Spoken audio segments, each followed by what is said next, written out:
The Church of the Good Shepherd, CGS Philippines, is a vision-driven church committed to manifest and apply the G12 core values.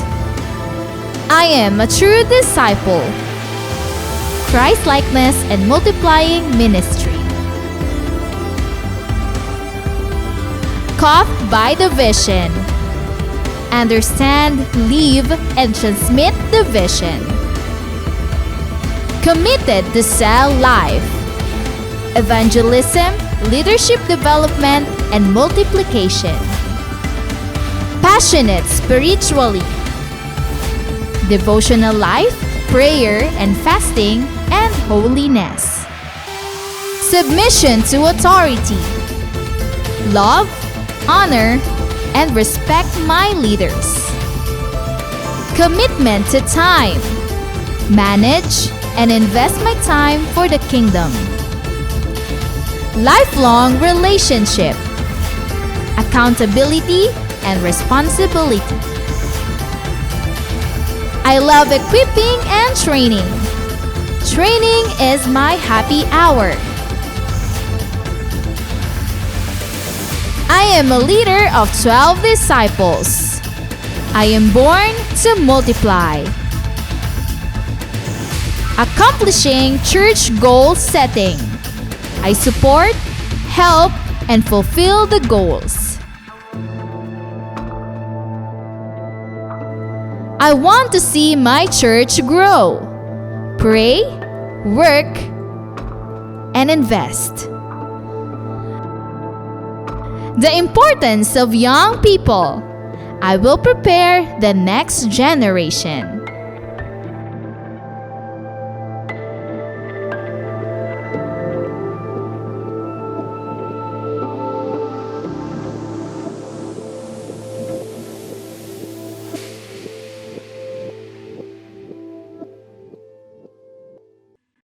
We are the Church of the Good Shepherd. We are inviting you to click like, share this video, and be engaged as we share God's vision to our online community. Disciples, be present and engage in our online classes. Live class every Sunday at 3 p.m., School of Leaders 1 every Sunday at 4 p.m., School of Leaders 2 every Sunday at 5 p.m., and School of Leaders 3 every Thursday at 7 p.m. There is power when we pray. Be part in our daily prayer at home every 5 o'clock in the morning and 6 o'clock in the evening. Leaders, stay tuned to our online leaders meeting together with our beloved Pastor Rami Henares Jr. every Tuesday at 7 p.m. Let's be involved and enjoy our journey in the Lord and His vision. Thank you and God bless.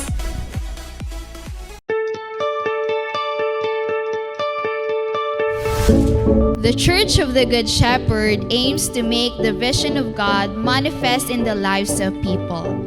People come not just to hear the Word of God, but at the same time train them as a disciple of the Lord Jesus Christ. Every Sunday after the worship service in the morning, disciples come in the afternoon to be trained in the class.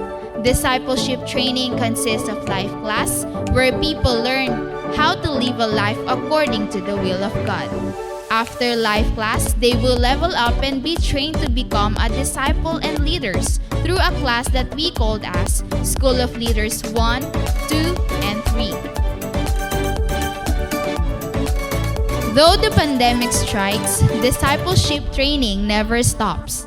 Life class and even School of Leaders 1, 2, and 3 transition to virtual classes. The teachers, together with the students, engage in learning and applying the vision of the Lord Jesus Christ to win, to consolidate, to disciple, and to be a leader that also reaches other people. Truly, Christ's church and His disciples will continue to grow and mature despite of the pandemic that strikes the world, because we are the church and we have the vision.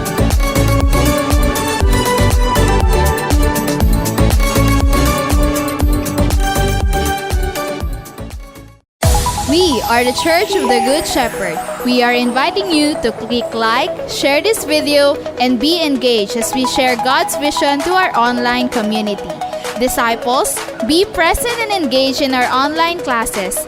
Life class every Sunday at 3 p.m., School of Leaders 1 every Sunday at 4 p.m., School of Leaders 2 every Sunday at 5 p.m., and School of Leaders 3 every Thursday at 7 p.m.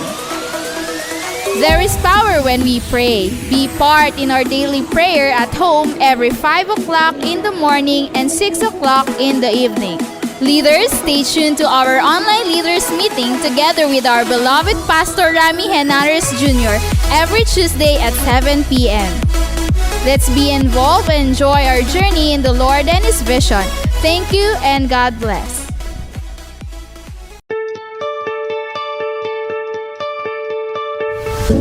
The Church of the Good Shepherd aims to make the vision of God manifest in the lives of people. People come not just to hear the Word of God, but at the same time train them as a disciple of the Lord Jesus Christ. Every Sunday after the worship service in the morning, disciples come in the afternoon to be trained in the class. Discipleship training consists of life class, where people learn how to live a life according to the will of God. After life class, they will level up and be trained to become a disciple and leaders through a class that we called as School of Leaders 1, 2, and 3. Though the pandemic strikes, discipleship training never stops. Life class and even School of Leaders 1, 2, and 3 transition to virtual classes. The teachers, together with the students, engage in learning and applying the vision of the Lord Jesus Christ to win, to consolidate, to disciple, and to be a leader that also reaches other people. Truly, Christ Church and His disciples will continue to grow and mature despite of the pandemic that strikes the world, because we are the church and we have the vision.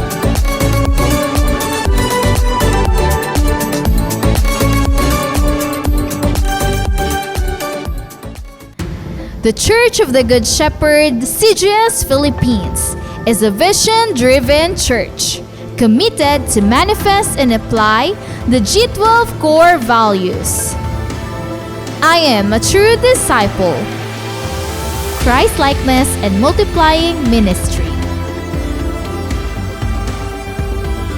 Caught by the vision, understand, live, and transmit the vision. Committed to cell life, evangelism, leadership development, and multiplication.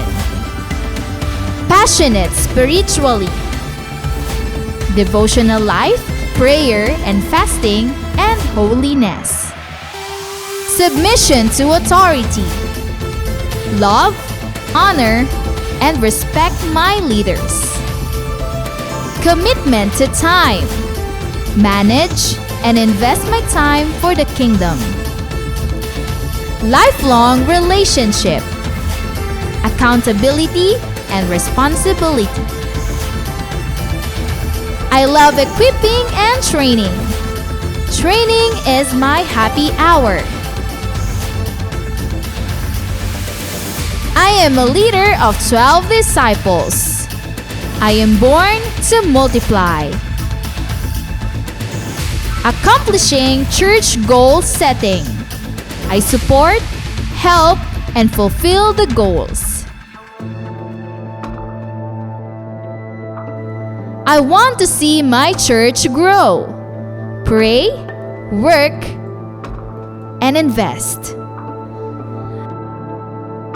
The importance of young people. I will prepare the next generation.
Magandang umaga muli sa ating lahat and welcome sa ating morning simbahay. At wini-welcome natin ngayon lahat nating mga pastors, mga leaders po natin, lahat nating mga cell group members, mga invites, mga nanay at tatay, lahat ng mga nasa kanilang tahanan, buong pamilya, ay welcome po Luzon, Visayas at Mindanao. Ganon din, wini-welcome natin lahat nating mga kapatid na nasa labas ng Pilipinas.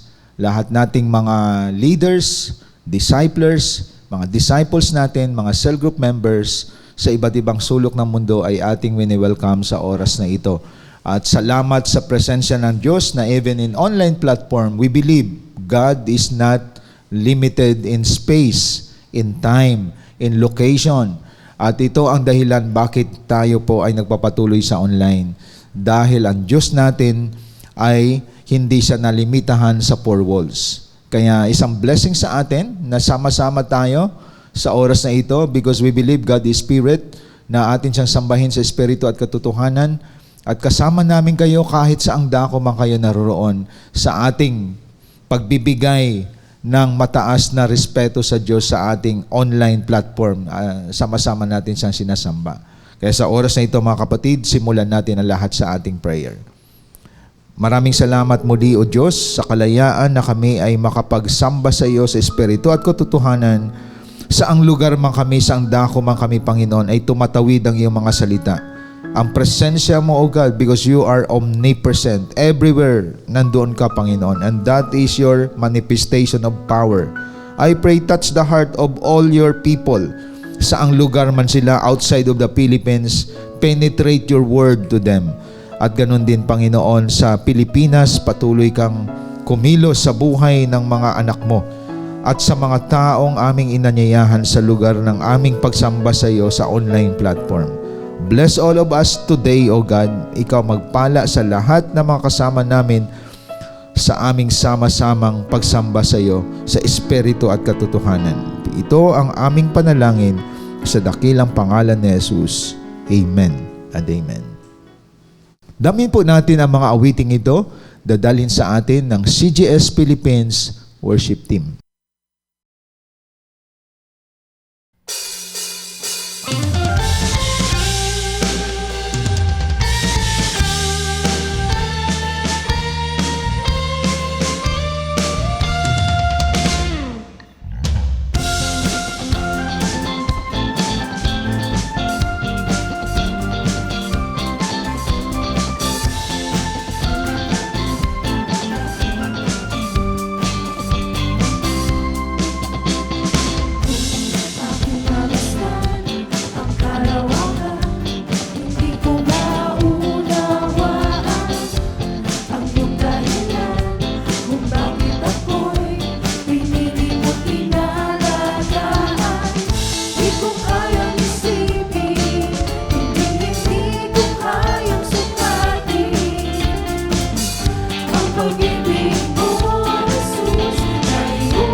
ibang nagmahal sa akin na katulad mo. Salamat, salamat, O Jesus, sa pag-ibig mo. Ako'y magsasaya sa piling mo. Salamat, salamat, O Jesus, sa pag-ibig mo. Walang ibang nagmahal sa akin na katulad mo. Salamat, salamat, O Jesus, sa pag-ibig mo. Ako'y magsasaya sa piling mo. Ako'y magsasaya sa piling mo. Ako'y magsasaya sa piling mo.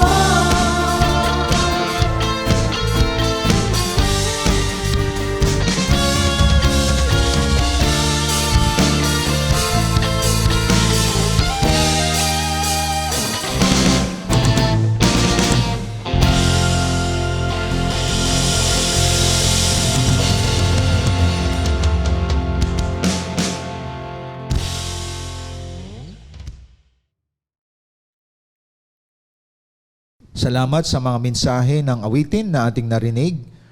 At napakahalaga ngayon, isa sa ating pag-usapan, connected to sa ating ginagawa everyday, lalo na sa mga masasabi nating mga Kristiyano ng matagal at mga nag-uumpisa pa lamang. Ang ating pag-usapan ay napakahalaga. No? Although every Sunday naman napakahalaga ng mga messages na ating naririnig. Bago ako dumako sa ating pag-usapan, siguro naranasan nyo naman na magbakasyon o naranasan nyong makitira sa inyong kamag-anak. Ang karamihan sa atin may mga kamag-anak sa provinces. Ang iba nagbabakasyon 1 buwan or ilang linggo. Naobserbahan nyo ba na minsan tumatanggap ka rin ng kamag-anak para magbakasyon sa inyo? At nakita natin na may galawan dyan, may kultura tayo dyan. Pag ikaw ay nagbakasyon, libre yung titirhan mo, at libre ang pagkain, libre ang tulugan, lalo na kung kamag-anak. Medyo ma-okay pa kapag magaan pa kung ikaw ay nakikituluyan ng 1 linggo lang. Pero medyo mabigat na, lalo na dito sa urban, kung umabot ka na ng 1 buwan. Isa rin sa maging sensitive tayo kapag tayo ay nagbabakasyon. Kasi may iba na nakikituluyan ka na, nakikikain ka pa, nakikitulog ka pa, at the same time, komportable ka pa. Pero ang isa sa problema natin sometimes kapag sa kamag-anak tayo, maging sensitive po tayo kasi nakipisan ka, nakitulog ka, nakikain ka, pero hindi maganda na nagkakalat ka sa bahay. Hindi ka naglilinis, hindi ka naghuhugas ng plato, pinagkainan mo, kapag inabot ka na ng 2 weeks, 3 weeks, iba na yon. Kaya dapat kapag nagbakasyon tayo sa mga provinces or what, dapat may contribution po tayo. Hindi tayo consumer lang at hindi tayo naging abusado sa pagbabakasyon. Aba, pag nagbakasyon ka, kung kamag-anak mo yan, libre yan. So dapat nagsishare ka. Kung ikaw nandyan, nagsishare ka. Naghuhugas ka rin ng plato. Nagliligpit ka rin ng mga pinagkainan. Kasi lahat na yan ay libre. Ibig sabihin, may ginagawa ka din sa loob ng inyong kamag-anak kapag nagbakasyon ka.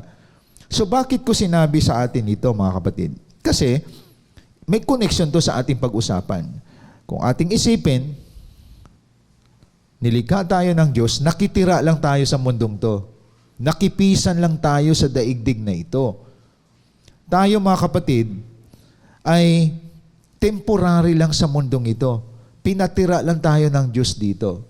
So dapat makikita sa atin Kung tayo nakikigamit ng mga biyaya ng Diyos, hindi lang dapat tayo ay takers. Hindi lang tayo dapat consumers. Dapat nakahanda rin tayo na ginagamit tayo ng Panginoon. And that is our theme for today. The importance of usefulness. Pag sinabing usefulness, handa kang magpagamit sa Diyos dahil nakinabang ka sa daigdig na ito. At dapat makita ninyo na hindi ka lamang nilikha ng Lord for the rest of your life na maging consumer. Dapat contributor ka rin sa gawain ng Diyos. Ibig sabihin ng contributor, nakahanda ka rin gamitin ng Diyos. At yun si Pablo. Sa 1 Corinthians 15 verse 10, ito yung pinaka-text natin. Ang sabi sa 1 Corinthians chapter 15 verse 10, kung tingnan po natin, nung na-convert si Paul,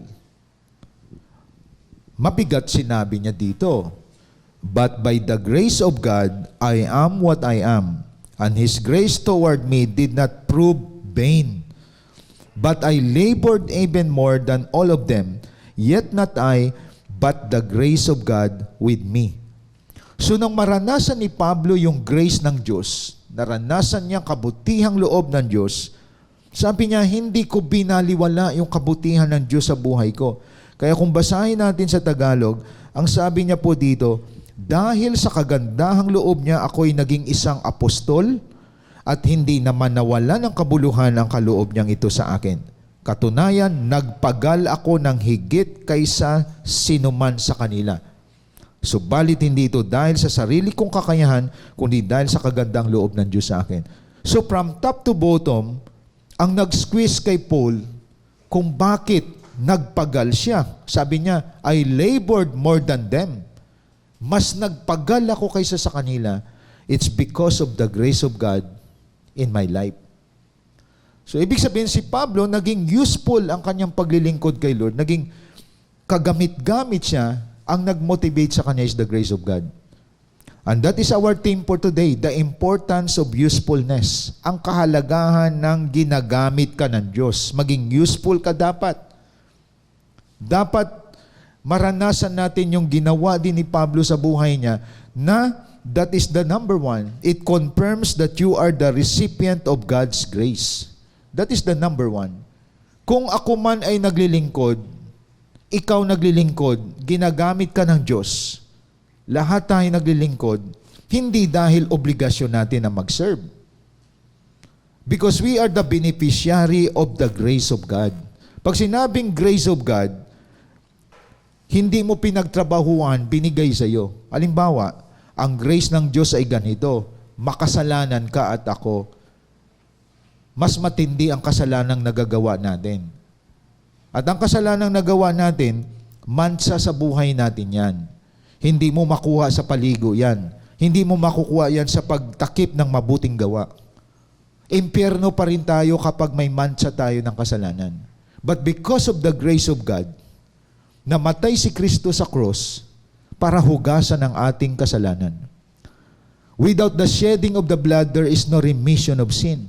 Ibig sabihin, ang makapagpalinis lang sa atin, ang pwedeng linisin ng ating mga dumi, is the blood of the Lord Jesus Christ. That is why ngayon, per Sunday, we have our communion. It reminds ang communion natin na kahit gawin mo pa lahat ng magagawa mong kabutihan, pag hindi ka lumapit kay Kristo at hingin ang kapangyarihan ng dugo niya na linisin tayo, magpakababa sa Kanya, makasalanan pa rin tayo. Kaya that is the grace of God. Ang grace ng God, binigay sa atin na hindi natin pinagpagalan. Na ikaw at ako, recipient ng grace. Mula nang silang tayo sa daigdig na ito hanggang sa ngayon, pag walang grace ng Diyos sa buhay natin, impyerno tayo lahat. So the grace of God, you are the recipient of the grace of God. That is why naging useful ka ngayon sa paglilingkod kay Lord. Nagagamit ka ng Diyos. Handa kang magpagamit sa Panginoon. At ginagawa mo yan, hindi dahil sinabi ng church, hindi sinabi ni pastor, hindi sinabi ng leader mo. Naging useful ka sa gawain ni Lord, pinatawad ka niya sa iyong kasalanan. Pinatawad ka, niligtas ka, That is the grace of God. Ibig sabihin, favor ng Diyos sa atin yon. Mula ka sa dilim, dinala ka ng Diyos sa liwanag. Natuklasan mo ang katotohanan. That is why, bakit nagpapadisciple ka? Bakit ka naglilingkod? Bakit ka nag-undergo ng training? Mula nang na-win ka, nakakilala ka kay Lord, gusto mo rin gamitin ka ng Panginoon. Kasi, ang ginagamit lamang ng Diyos ay ang mga taong nabuksan sa kagandahang loob ng Diyos sa buhay niya. Katulad ni Pablo, sabi niya, dahil sa kagandahang loob niya, ako'y naging isang apostol. At hindi ito nawala ng kabuluhan ng kagandang loob ng Diyos sa akin. Kaya katunayan nga, nagpagal ako ng higit kaysa sinuman sa kanila. At nakita natin, maraming aklat na sinulat si Pablo. Isa siya sa mga modelo ng pagiging missionary. Marami siyang naabot ng mga tao. At ano ang nag-motivate sa kanya? It confirms na Paul is the recipient of God's grace. Kaya ito yung sinasabi ko kaninang halimbawa. Diba? Pag nagbakasyon ka, nakikain ka, nakitulog ka, at nakikalat ka, nakakahiya ka kung hindi ka naman tumutulong at nagbibigay man lang sa tinitirhan mo kahit ka mag-anak mo yun. Diba? Isang buwan ka na doon. Tapos, libre lahat. Tulog, kain. Tapos, hindi ka man lang nagagamit para maglinis ng bahay. Ganon din sa spiritual natin. Nakigamit lang tayo sa daigdig na to. Binigyan ka ng Diyos ng buhay. Kumakain ka ng mga biyaya ng Diyos. Kahit na binibili mo yan. Every day, bawat segundo, tumitibok puso mo. Iniingatan ng Diyos ang kalusugan mo. Pag nagkasakit ka, pinapagaling ka ng Lord. Tapos hindi ka niya nagagamit sa paglilingkod. Ibig sabihin, parang katulad tayong nagbakasyon, na puro lang tayo taker. Consumer tayo. Biro mo, libre ang hangin na binigay ng Diyos sa atin. Libre yung oxygen. Magkano ang isang tangke ng oxygen kapag nasa hospital ka? May isang atheist nga na nakita niya, hindi siya naniwala sa Diyos nung siya'y na hospital. Na-realize niya, there is God. For so many years, sa kanyang pagtanda, na-realize niya na pwede siyang mamatay kung wala siyang oxygen sa buhay niya. Hindi siya maka-inhale, hindi siya maka-exhale. So practical to mga kapatid. Bakit may mga ginagamit sa paglilingkod sa Diyos? Nakahandang mag-reach out ng mga souls. Nakahandang mag-undergo ng training para magamit din sila mag-abot ng maraming tao. Bakit? Na-realize nila ang kabutihang loob ng Diyos sa buhay nila. Kaya mapapansin natin, may mga pamilya na ginagamit sa gawain ng Lord. Ibig sabihin, ang tatay na-realize niya, ang anak niya, asawa niya, biyaya ng Diyos sa kanila yon. Kung ikaw ay isa sa recipient ng grace ng God, na intindihan mo ito, hindi ka papayag na hindi ka maging useful sa gawain ng Panginoon. Dapat useful po tayo. Kumbaga, pag sinabi useful, other term, usable ka. Kagamit-gamit ka, mga kapatid. Kasi pag hindi ka kagamit-gamit, maging disposable ka, mga kapatid. Kahit saan pwede ka itapon. Diba? Sama ka ng sama kasi wala ka namang gamit. Hindi ka kagamit-gamit. Madali kang mahatak kahit kanino, kahit sa mali. Kaya dapat nating tandaan, ang buhay na ito dapat usable to kay Lord. Dapat nagagamit ang buhay na to kay Lord. Siya nagbigay ng hininga, ng buhay. Ilang taon ka na, ginagamit ka ni Satanas, ginagamit ka ng mundong ito. Kasi pag hindi kayo ginagamit ng Diyos, gagamitin ka ng dyablo. Maninira ka, o kaya ikaw ay para gusto mong makilala ka, gagawa ka ng ingay. Pero hindi mo alam, ang ginagawa mong yan, nakilala ka sa pagiging chismoso, paninira sa kapwa. Ayon. So, hindi mo alam, ginagamit ka ng kaaway. Kaya dalawa lang yan. Kung hindi ka maging useful sa Diyos, maging useful ka kay Satan. Ayon. At pwedeng, sa halip na builder of people ka, you are the destroyer of people. Diba? Kaya tandaan natin, that's the importance of usefulness. Kung ikaw man ngayon, pinagpipray mo, masave, mabago ang buong pamilya mo, at ikaw nagpipray na may mga maabot kang kaluluwa, ito ngayon yung ginagalawan natin. Nagbabasa ka ng Bible para ang pamilya mo, madala mo sa tamang layunin ng Panginoon. Ibig sabihin, you live with a purpose. At the same time, it confirms that you are the recipient of God's grace. So nagko-confirm lamang to na recipient ka ng biyaya ng Diyos. Kaya tandaan natin, batayan natin si Paul, I labored more than them. Mas nagpagal ako kaysa sa kanila. Ibig sabihin, na-overwhelm si Paul sa kabutihan ng Diyos sa buhay niya. Na kahit siya ay killer ng mga Christian, persecutor siya ng mga Kristiyano, inabot pa rin siya ng Panginoon at ginamit siya ng Panginoon. Kaya tandaan natin, being useful in the kingdom of God ay isang fulfillment yan sa buhay natin. No? Kaya hindi ito, ang mga ginagamit sa gawain ng Lord, yung mga cell leader natin, palakpakan natin sila. Hindi nila kamag-anak, inaalagaan nila na mapabuti buhay. Kaya saludo tayo sa mga cell group leaders. Saludo tayo sa mga primary na talagang productive, mga fruitful sila. Na talagang nire-reach out nila yung mga tao. Iniingatan nila, pinipreserve nila ang kanilang mga dinidisciple. Every week, kanilang sinisell, pinipi-ID nila, inaalagaan nila. Kasi naranasan nilang kabutihan ng Diyos sa buhay nila. Ang isang disciple, nagdi-disciple. Ang isang leader, nagli-lead.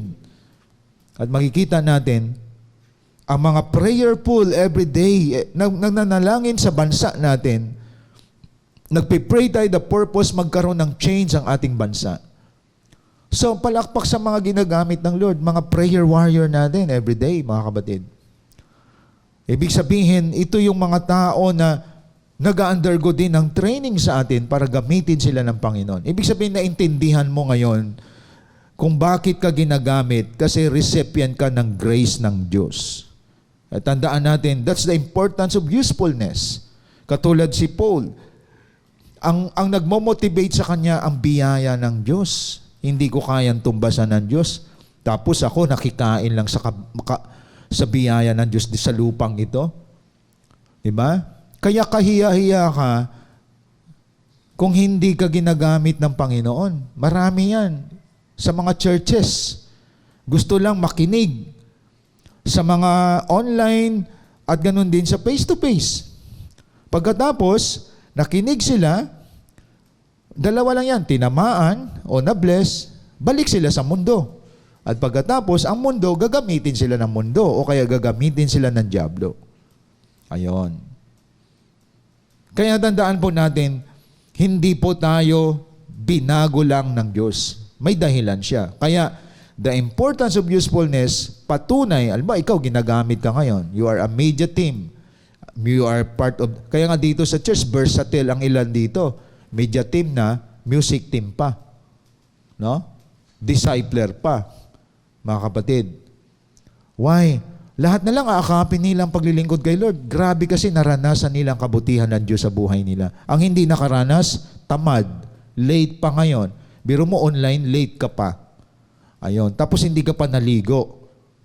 Dapat, kapag naranasan mong grace ng God, mapa-online o ma-face-to-face, prepare yourself for o'clock pa lang.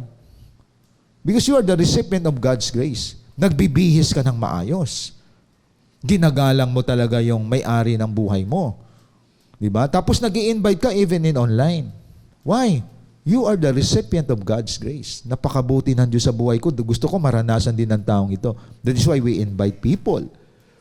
At hindi lang natin sila ini-invite, wini-win natin sila, dadalhin natin sila sa discipleship, hanggang mapangalagaan mo sila para makita din nilang kabutihan ng Diyos. Kaya ngayon, ang iba leader na. You are the recipient of God's grace. Malalim ang dahilan bakit naglilingkod ka. Ang iba kasi mababaw. May oras ka pa maglingkod. Nagtatrabaho ka, naglilingkod ka pa sa Lord. Yan ang mga salita ng mga taong hindi recipient ng grace ng God. Di ba? Yung nagsasabing, ako napapagod pag nakita ka, biro mo parang buhay mo sa church na. Yung nagsasalita na yon, bulag siya sa biyaya ng Diyos sa buhay niya. Siya puro lang kain. Biro mo lahat ng mga biyaya ng Diyos sa mundong ito, kumakain ka araw-araw ng kanin. Galing sa Diyos yan. Nabubuhay ka everyday. Ang tibok ng puso mo, galing sa Diyos yan. Consumer ka, pero hindi ka nagpapagamit kay God. Di ba? Ibig sabihin, nagkakalat ka pa ngayon dito. No? Sa daigdig na to, pasaway ka pa. So hindi ninyo nakita, ang mga ginagamit, gracious sila sa ginawa ng Lord sa buhay nila. Nagpapasalamat sila. So, that is number one. No? That's the importance of usefulness. You are the recipient of God's grace. And second, it confirms that you are a brand new person. Di ba? Nagpapakita lamang na binago ka ng Diyos. Kaya ka naglilingkod. Kaya ka nagpapadisciple para mag-disciple ka ng tao. Kaya ka nag-undergo ng leadership to lead other people. Because you are a brand new person. Halimbawa lang, sino sa inyo dito na bumili siya ng aircon, bumili siya ng rep, bumili siya ng washing machine, bumili siya ng electric fan, bago lahat? Nagpakabit siya ng aircon, bago. Pakabit siya ng, bumili siya ng washing machine, bago. Bago lahat. Bagong kasal eh. Ayon. Bagong kasal. Bago lahat. Biro mo, niregaluhan ka ng aircon, ng washing machine, everything. Pero ang ginawa mo, hindi mo ginamit. Pag-uwi mo ng bahay, tingnan mo yung aircon mo. Ganda ng aircon ko ah. Hindi mo pinapaandar. Tapos yung rep mo, ganda ng rep, naka-plastic pa. Pero hindi mo ginagamit. Bago lahat, bumili ka ng sala set, naka-plastic din. Dinisplay mo lang, hindi mo ginagamit. Tapos bumili ka pa ng kotse. Ginarahe mo lang, hindi mo rin ginamit. Everything is new. Bago lahat. Tanong ko sa inyo, matino ba isip ng taong yan?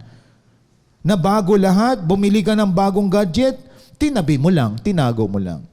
Bumili ka ng bagong rubber shoes, dinisplay mo lang sa bahay nyo. So, ibig sabihin, lahat ng bago na meron ka, hindi mo ginagamit. Okay? Anong klaseng pag-iisip yan? May washing machine ka, pero manual ka pa rin maglaba. Kita niyo mga kapatid? Hindi mo ginagamit. Sabihin mo, baka masira eh, bago to eh. Ayon. Bumili ka ng aircon, hindi mo pinapaandar. Bakit?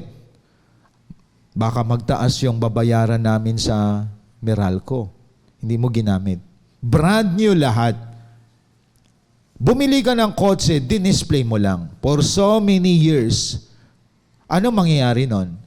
Alam nyo, kapag binago ka at hindi ka nagagamit, time will come, mabubulok ka. Ang kotse na hindi ginagamit, pinaandar lang sandali, kinargahan ng full tank. Pagkalipas ng 1 taon, hindi ginamit. Matutuyuan yon, masisira lahat ng mga spare parts nun. Natuyo na yung gasolina. Kasi hindi pinatakbo. Kapatid. So lahat ng binili na hindi nagagamit, masisira yon. Kasi tinago, dinisplay. Tayo, binili tayo ng dugo ni Kristo. Inalis niya tayo sa luma para maging brand new person, para kagamit-gamit sa gawain ng Diyos. Kaya pansinin ninyo, lahat ng mga Christian churches ngayon, maraming brand new na Kristiyano na convert. Nakikinig na lang hanggang ngayon sa buhay nila. Kaya sila yung pabigat sa church. Sila nagde-delay ng gospel. Sila lang yung pumapalakpak. But they are spectators and not participants. Kita niyo mga kapatid? Ang dami ngayon yan. Ayaw ng discipleship, ayaw mag-reach out ng soul, ang gusto lang kumanta sa church, ang gusto lang sumayaw sa church, ang gusto lang mag-tambourine dancing. Yun, gusto lang nakaupo palagi sa church. Pero sinasabi, binago ng Diyos. Pero sila din ang magpupuna sa mga pastor. Kaya yung mga hindi nagagamit, mabubulok ang kanilang kaalaman sa salita ng Diyos. Marami matatalino sa loob ng church. Kaya may mga churches, dati nga dito, nung hindi na-develop ang discipleship, nagturo ako sa mga men's, tinuruan ko sila regarding sa proper interpretation, sa theology. Wala pang discipleship noon. Sila din nag-away, nagpapagalingan, hanggang sila din ang pumuna sa discipleship. Ganyan ang mangyayari pag hindi kayo ginagamit. Itichismis nyo rin mismo ang nasa loob ng church. Maninira na rin kayo. Kasi like sa isang gamit na brand nyo, kakalawangin yan, mabubulok yan. Kahit na yung rubber shoes na hindi ginagamit, malulutong yan. Pag ginamit mo, sayang, hindi na siya kagamit-gamit. That's the importance of usefulness. Ibig sabihin, kaya mapapansin ninyo, ang isang taong na-win, dinidevelop agad sa discipleship para magamit siya. Hindi siya kakalawangin. Hindi maging mapurol.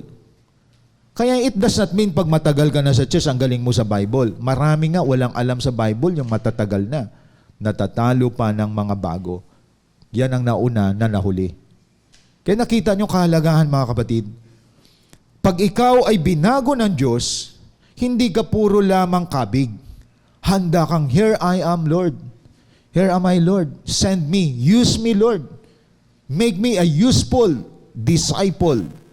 Ganun dapat ang target natin. Kaya ang ultimate reason bakit naging brand new person ka, kapatid, para gamitin ka sa kingdom of God. Kasi pag hindi ka nagagamit, ikaw ang isa sa gagamitin ni Satanas sa loob ng church. At marami ngayon yan. Almost 90% sa mga churches ngayon ay hindi ginagamit sa gawain ng Diyos. Akala mo ang church growing, napupuno ng mga nakatunganga, napupuno ng mga tamad na gamitin sa gawain ng Lord. Ibig sabihin, yan ang danger kapag hindi ka useful in the kingdom of God. Ipagmalaki mo pa kung ilang taon ka na sa church, pero wala ka palang bunga. At mapapansin mo sa buhay mo, ikaw na rin ang ginagamit ng kaaway na hindi mo alam para siraan ang church. And that's the danger of not being useful in the kingdom of God. Kaya kayong mga nakikinig ngayon, dapat nyo tandaan, ang iba nga takot silang gamitin. Nung malaman nila, ay, may training, ay, may discipleship. Hindi yan totoong na-convert. Ang totoong na-convert na brand new, pansinin nyo, ang isang brand new car, ang sarap patakbuhin. Ang isang brand new na washing machine, ang sarap gamitin. Ang sarap gamitin ng mga brand new sa church. Pero kapag hindi yan na-orient ng pastor o ng leader, akala natin tagumpay na, marami nagpabautismo, marami bago sa church. Pero ang ginawa, pag walang training ang church, walang discipleship ang church, walang school of leadership ang church, ang mga tao niyan sa loob, maging tamad, kakalawangin. Kasi mali ang ating pananaw. Total, save naman ako. Tinuro din kasi ito ng ibang mga pastor. Save ka na. So ang iba, antay na lang nila ang langit. Pero ang ginagawa nila, ginagamit sila ng mundo. Biro mo, pumapasok ka sa church, tumataya ka pa sa wedding. Brand new person ka, pero chismosa ka. Brand new person ka, pero nagsusugal ka. Kasi mali ang pananaw ng iba sa tinatawag na brand new person, new creation. Pag sinabi new creation, number one, you are willing to be used by God. Because you are a brand new person. Kaya walang kwenta na binago ka, naka-display ka lang. Diba? Kaya nga iba nagle-left the group kasi hindi sila well-oriented. Hindi sila nabigyan ng tamang paliwanag. Kasi ang totoong brand new person, hindi yan pakabig. Handa siyang gamitin. Mga kapatid. Kaya tingnan ninyo, mabuti pang mga gamit, electric fan. Mabuti pang mga aircon, nagagamit sila. For the benefit ng mga tao. tayo, dapat ginagamit tayo ng Lord para maging beneficiary tayo sa mga taong nangangailangan sa Diyos. Ayon, dapat maintindihan natin yan mga kapatid. Kaya, tandaan natin, it confirms that you are a brand new person.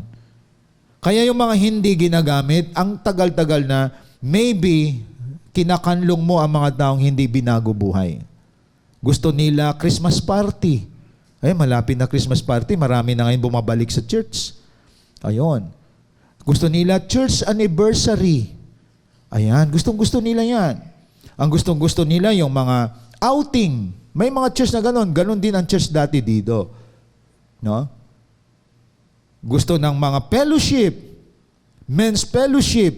Women's fellowship. Ang gusto ng iba, kantata, awitan, dancing. Para ang church may ginagawa, yung pala, walang ginagawa ang church. Kasi ang church na may ginagawa, nagwi-win souls. Nagdi-disciple.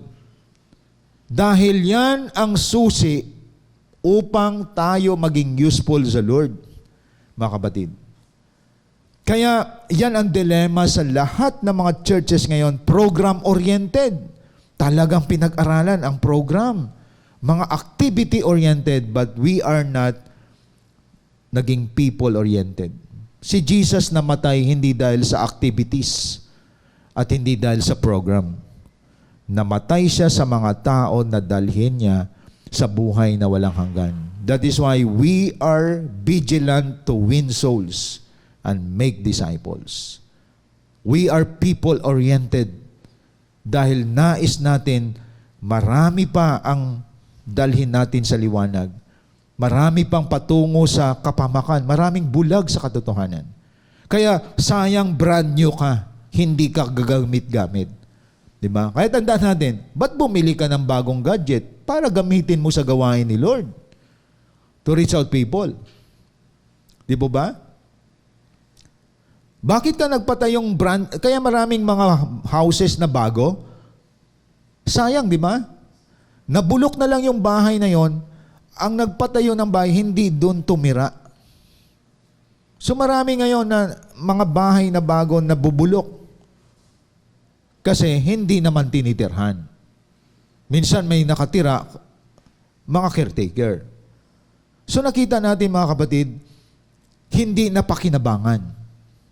Kaya ito'y paalala sa atin, binago ka para mapakinabangan ka ng hari ng langit. Binago ka para kagamit-gamit ka sa gawain ng Diyos. Huwag niyong hayaan na gamitin kayo ni Satanas dahil nagaantay siya kapag hindi ka ginagamit. Kaya maraming churches ngayon nagkakaroon ng division, maraming churches ngayon maraming napupuna. Bakit? Hindi nagpagamit sa paglilingkod kay Lord. Ayon. Hanggang sa pinangatawanan na lamang nila ang kanilang maling ginagawa. Kaya this is very important. Be useful to God. Kaya si Pablo sabi niya, because of the grace of God, I labored more than them. Napaka-importante yon mga kapatid. Kaya naway nakita natin ngayong umaga, mahalaga na maging useful tayo sa Lord. Kaya palakpak sa mga cell group leaders, palakpak sa mga talagang masipag sa pagdi-disciple, pagwi-win soul, at kayo ngayon na piniprepare sa inyong mga school of process. Excited kayo dapat na gagamitin kayo ng Panginoon. Marami nga binago ng Diyos, gusto na maging leader eh. Yun talaga mga genuine convert yun. Mga kapatid, nalaman ko nga isa sa mga naabot natin na cancer patient, nag-aaral sa school of training, may cancer na yon. Mga kapatid, yun talaga ang mga brand new person na hindi hadlang ang physical illness gagamitin ka ng Lord. Diba? Ang iba, ang excuse nila, paglalaba. Ang excuse nila, asawa nila. Kaya makikita mo, buhay nila, paikot-ikot na lang. Kain, tulog, problema, harapin, pamilya, trabaho. Is that the plan of God in your life? Hindi. Hindi plano ng Lord na habang buhay ka naglalaba. Hindi plano ng Lord na habang buhay ka nag-alaga sa anak mo. Isipin mo ng anak mo na bubuhay yan dahil sa Diyos. Asawa mo may trabaho yan dahil din sa Diyos yan. Lahat ng meron tayo galing sa Lord yan, biyaya ni Lord. Ang nakakatakot, isang oras wala ka man lang nagamit everyday para sa Panginoon. Hindi ka na nagpipray. Ibig sabihin, nakituluyan ka sa daigdig na ito, ngunit walang kwenta pala sa harapan ng Panginoon. Nakitira lang tayo dito tapos hindi tayo ginagamit ng may-ari ng daigdig na ito. Di ba nakakahiya yon, mga kapatid? Kaya dapat may kwenta buhay natin. Useful tayo sa kaharian ng Lord. Kasi hindi tayo taga rito sa daigdig na ito. Pinatuloy lang tayo ng Diyos. So being useful in the kingdom of God, ibig sabihin, you are a brand new person. You realize that dapat. The third, it confirms that you value serving the Lord Jesus. Ayon. So, ibig sabihin, kaya ka naging useful, nagpapatunay, mahalaga sa iyo ang paglilingkod. Ayon. So, kung anong binabalyo mo sa buhay mo, yun ang mahalaga sa iyo. Mga kapatid, ano ba ang pinakamahalaga sa iyo? Yun ang pinagtutuunan mo ng pansin. Ngayon, nakita mo, napakabuti ng Diyos sa buhay mo, kaya ka marubdob na nagsiserve sa Lord. Meron dito matindi ang problema.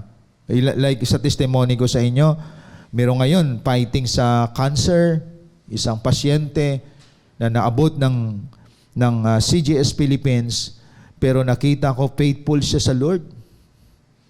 Faithful siya, nag-undergo pa siya ng leadership training, no? Kahit nakahiga na yan. Nag-undergo siya ng mga cell group, kahit hirap na yan, mga kapatid. Kasi, kino-confirm lamang ng isang taong ito, mahalaga sa kanya ang paglilingkod sa Panginoon. Mahalaga sa kanya. Kaya may kaibahan ang naglilingkod at ang hindi naglilingkod. Tingnan natin, mga kapatid. Buksan natin sa Malakay chapter 3, verse 18, no? Tingnan natin yung mga Bible natin. Malakay chapter 3 verse 18. Muli ninyong makikita ang pagkakaiba ng mabuti at ng masama, ng taong naglilingkod sa Diyos at ng hindi naglilingkod sa Kanya. So kita niyo yung difference? Ang kaibahan ng nagsiserve at ang hindi nagsiserve. Now, bakit ang mga nagsiserve patuloy na nagsiserve sa Lord? Bakit? Akyat natin sa verse 16. Sabi sa verse 16, Malakay 3:16. Pagkatapos nag-usap-usap ang mga taong may paggalang kay Yahweh, pinakinggan niyang mabuti ang kanilang usapan. Kaya ipinatala niya sa isang aklat ang mga pangalan ng mga gumagalang sa kanya. Alam niyo, hindi niyo nababasa to eh. Alam niyo bang ibig sabihin nito? Nakatala sa Diyos ang lahat ng gumagalang sa Kanya ay naglilingkod.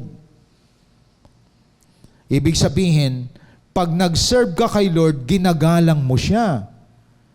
Nakituluyan lang tayo sa daigdig na to tapos hindi ka nagsiserve, hindi mo ginagalang ang Diyos. Siya nagbigay ng buhay sa iyo. Kaya tandaan natin, hindi to obligasyon, hindi to responsibilidad. You reverence God. May mataas kang paggalang sa Lord. That is why you serve Him. Gumigising ka ng ganitong oras because you serve God. Everything that you possess galing sa Lord. You respect Him. That's the distinction of those who serve and those who does not serve God. Yan ang kaibahan, mga kapatid. Gumagalang sa Diyos ang mga naglilingkod sa Diyos. Kaya yung paggising mo sa umaga, hindi ka na nag-pray, para kang nakitira sa isang bahay na nagbukas ng rep, na parang bahay mo, pero hindi ka nagpapasalamat. Nakikikain ka, hindi ka pa naglilinis ng bahay. Ganon din. Hindi ka naglilingkod sa Lord, pero consumer ka sa daigdig na to. Hindi ka man lang nagpapasalamat sa Kanya. Hindi ka na handang magpagamit sa Kanya. Dami mo dahilan. Di ba? Nakakaya, no? Dami mong dahilan, pero nakikinabang ka sa buhay na binigay ng Diyos sa iyo. Di po ba? Kaya gumagalang sa Diyos ang ginagamit ng Diyos. Then verse 17, tingnan nyo po. Kaya nga, binabao kanina doon sa 18, yun ang distinction. Bakit? Ang naglilingkod, gumagalang sa Diyos. Verse 17. Anong sabi sa verse 17? Magiging akin sila, sabi ni Yahweh, na makapangyarihan sa lahat. Sa araw na ako'y kumilos, itatangi ko sila bilang sariling akin. Ililigtas ko sila tulad ng pagliligtas ng isang ama sa anak na naglilingkod sa kanya. Hindi nyo ba napansin to? Ang nagsiserve sa Lord, ginagamit ng Panginoon, gumagalang sa Diyos, at sabi ng Lord sa verse 17, akin sila. Ibig sabihin, pag-aari ng Diyos ang mga nagsiserve sa Kanya. Ayon. Magiging akin sila. At sabi dito, ililigtas ko sila tulad ng pagliligtas ng isang ama sa anak. Kaya sinabi sa verse 18, that's the difference, the distinction between the one who serve and the one who does not serve. Ang nagsiserve, gumagalang sa Diyos. Ang nagsiserve, isang proof na God owns you. Ibig sabihin, ang Diyos ang nagmamay-ari sa iyo, kaya ka naglilingkod sa Kanya. At sabi pa diyan, itatangi ng Diyos at ililigtas ng Diyos sa verse 17. Ibig sabihin, pag-aari ka na ng Diyos, itatangi ka pa ng Diyos at ililigtas ka pa ng Diyos. Yun ang pagkakaiba ng naglilingkod sa hindi naglilingkod. Kaya ang sagot sa verse 18, nasa 16 at 17. Kaya pala, ang kaibahan ng naglilingkod, patunay na ginagalang niya ang Diyos, pag-aari siya ng Diyos, at the same time, ililigtas siya ng Diyos. Kaya tingnan niyo mga nagsiserve sa Lord, pinoprotektahan ng Panginoon. Ang mga nagsiserve sa Lord, talagang distinct ang buhay. May pagkakaiba sila sa mga hindi naglilingkod. Di po ba? Ang mundo puno na ng stress. Ang mundo puno na ng anxiety, ng depression. Pero ikaw na naglilingkod sa Diyos, may order ang buhay mo. Maayos ang buhay mo despite of many problems in your life. Kasi itatangi ka ng Diyos eh. Ibig sabihin, special kay Lord ang mga taong ginagamit sa Kanyang ubasan. Dahil hindi ka lang kumukonsumo sa mundong ito, bagkus ikaw ay nagpa-participate para maglingkod kay Lord. Hindi ka consumers, contributor ka. Kaya sa coming harvest, mga kapatid, napakahalaga na dapat kung contributor tayo, magdala tayo ng mga souls. Dalhin natin yung mga invites natin.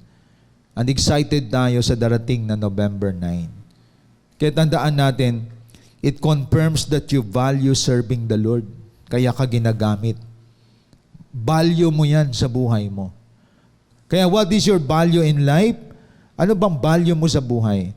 Material things, your work, your family. Dapat yung value mo sa buhay, paglilingkod sa Diyos. Dalhin mo yung pamilya mo, ang hanap buhay mo, dalhin mo doon, mga kapatid. So, importante po yun. Kaya dapat makita ninyo ngayon na itong ating pinag-usapan ay isa sa mga reminders sa ating lahat. Kaya pala nagsiserve tayo sa Lord. Ito yung value natin sa buhay. Kaya pag kahit may iba dito, may trabaho, full-time sa work, outside, may pamilya sila, dadalhin nila lahat ng yan sa paanan ng Panginoon. Because they value serving the Lord. And that's the importance of being useful in the kingdom of God. Malungkot sa lahat, namatay na lang ang taong ito, useless siya sa gawain ni Lord. Ang nakinabang sa kanya si Satanas tsaka yung mundo. Ang masarap, mamatay ka sa mundong ito, malaki ang pakinabang ng Diyos sa buhay mo. Dahil hindi lang hundreds of people ang dinala mo kay Lord, thousands of people. Because you put value in serving the Lord. That's the legacy of your life. Ang mahirap, nakatutok ka na lang sa asawa mo.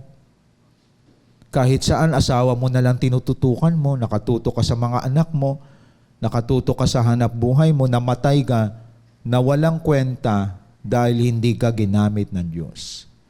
Biro mo, habang buhay ka naglilinis ng bahay nyo, pero hindi ka naman ginagamit ng Diyos. Kaya, sa halip na useful ka, naging useless sa gawain ng Panginoon. Always remember, you are saved to serve God. Niligtas ka para maglingkod kay Lord. To be useful in the kingdom of God. You are now a brand new person at ang pagiging brand new person mo, use that for the glory of God. Maximize your life para maging useful sa kingdom ni Lord. Dapat wag mo ilaspag ang masaklap sa lahat kung saan laspag ka na ng mundo. Nilaspag ka ng mundo, tapos lalapit ka na kay Lord, naghihingalo ka na. Diba?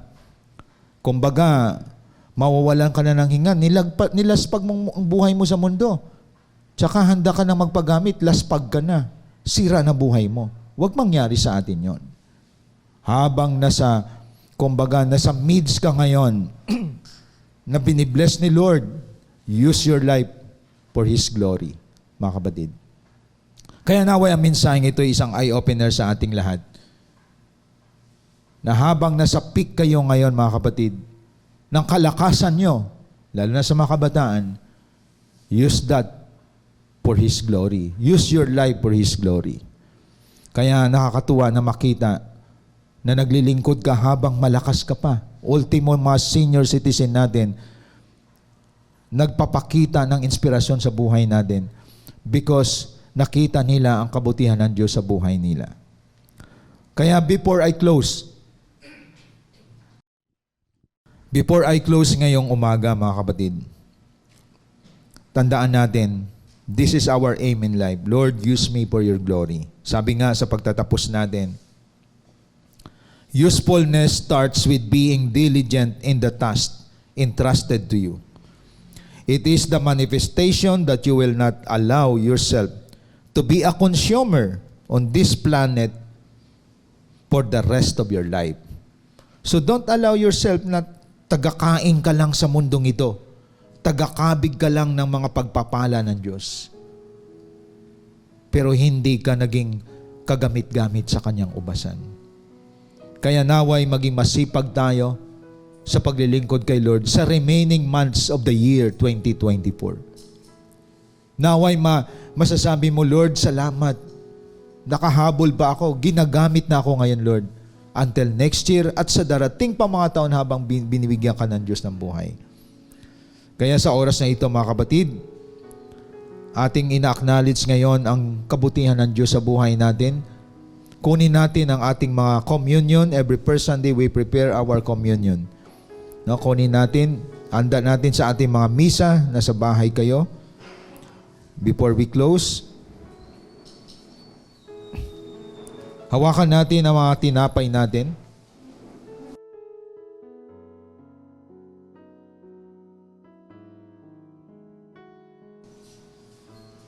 Every first Sunday, naging bahagi na natin ito.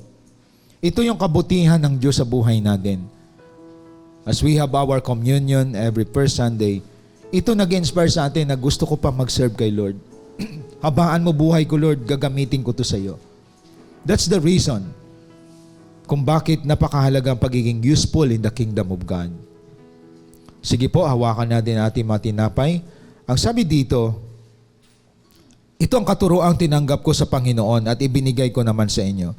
Noong gabing siya ipagkanulo, ang Panginoong Hesus ay dumampot ng tinapay, nagpasalamat at pinagpira-piraso ito at sinabi, itong aking katawan na inihandog para sa inyo, gawin ninyo ito bilang pag-alaala sa akin.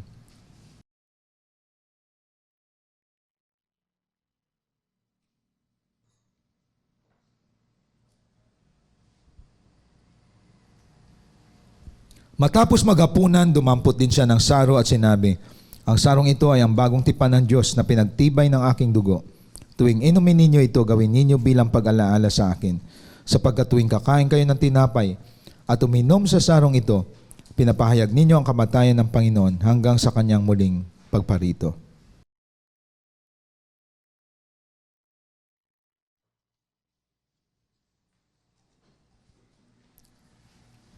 Papurihan natin ang ating Diyos na buhay sa oras na ito. Mga kapatid, tinatawagan natin ang CGS Philippines Worship Team.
isa pa,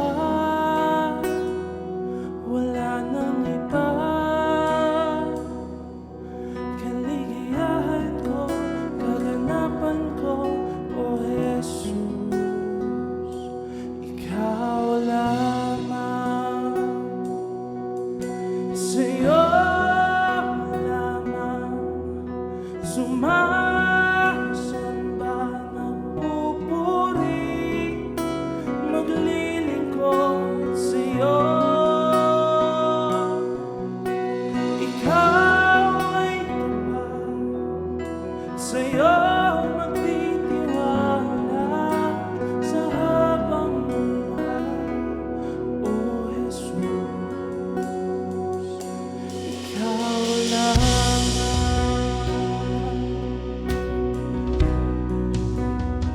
Ikaw lamang, Panginoon.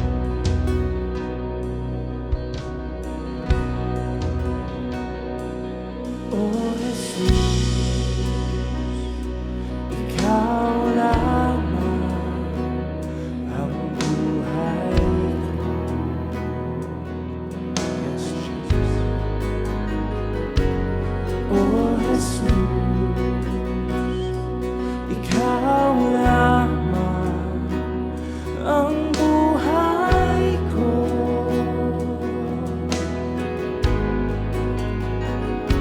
Ikaw ay sapat, wala nang iba. Kaligayahan ko, kaganapan ko, O Jesus, Ikaw ay sapat, wala nang iba. Kaligayahan ko, kaganapan ko, O Jesus, Ikaw ay sapat. Ikaw ay sapat, wala nang iba. Kaligayahan ko, kaganapan ko, O Jesus, Ikaw ay sapat, wala nang iba. Kaligayahan ko, kaganapan ko, O Jesus, Ikaw lamang. Sa'yo lamang sumasamba ng pupuri, naglilingkod sa'yo. Ikaw ay tapat, sa'yo magtitiwala sa habang buhay, O Jesus. Minsan pa. Sa'yo lamang sumasamba ng pupuri, maglilingkod sa'yo. Ikaw ay tapat, sa'yo magtitiwala sa habang buhay, O Jesus. Ikaw ay sapat, wala nang iba. Kaligayahan ko, kaganapan ko, O Jesus. Ikaw ay sapat, wala nang iba. Kaligayahan ko, kaganapan ko, O Jesus. Ikaw ay sapat, Ikaw ay sapat, wala nang iba. Kaligayahan ko, kaganapan ko, O Jesus. Ikaw ay sapat, Ikaw ay sapat, wala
Let us close in prayer. Dakilang Diyos na makapangyarihan sa lahat, salamat sa palaala mo sa amin. Naway lahat kami mag-desire to be useful in your kingdom. Dahil nakitira lang kami sa tahanan na ito, sa mundong ito. At naway, O Diyos, sa iyong kabutihang loob, sa paglilingkod, masuklian man lang namin, Panginoon, ang kabutihan mo sa buhay namin, sa mga ginagawa naming paglilingkod sa iyo.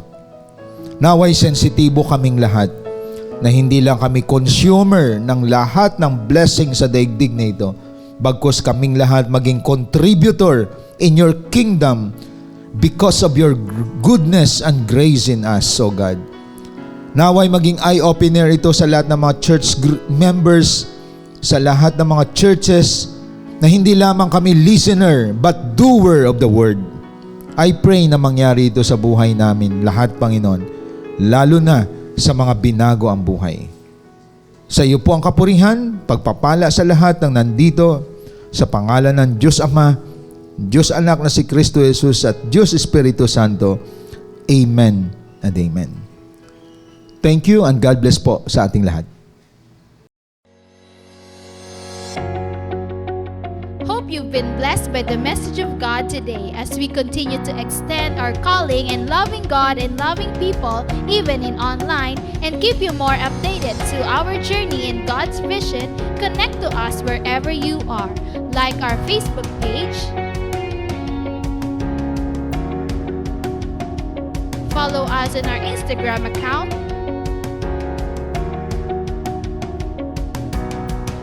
and subscribe to our YouTube channel. Be a blessing and always be updated. Are you blessed? Now it's time for you to become a blessing online by sending stars to support our local church and take part in our LOT project. And be a cheerful giver through sending your tithes and offering to our GCash account.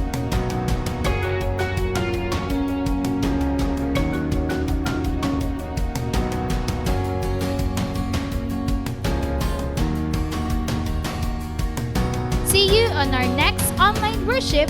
Thank you and God bless.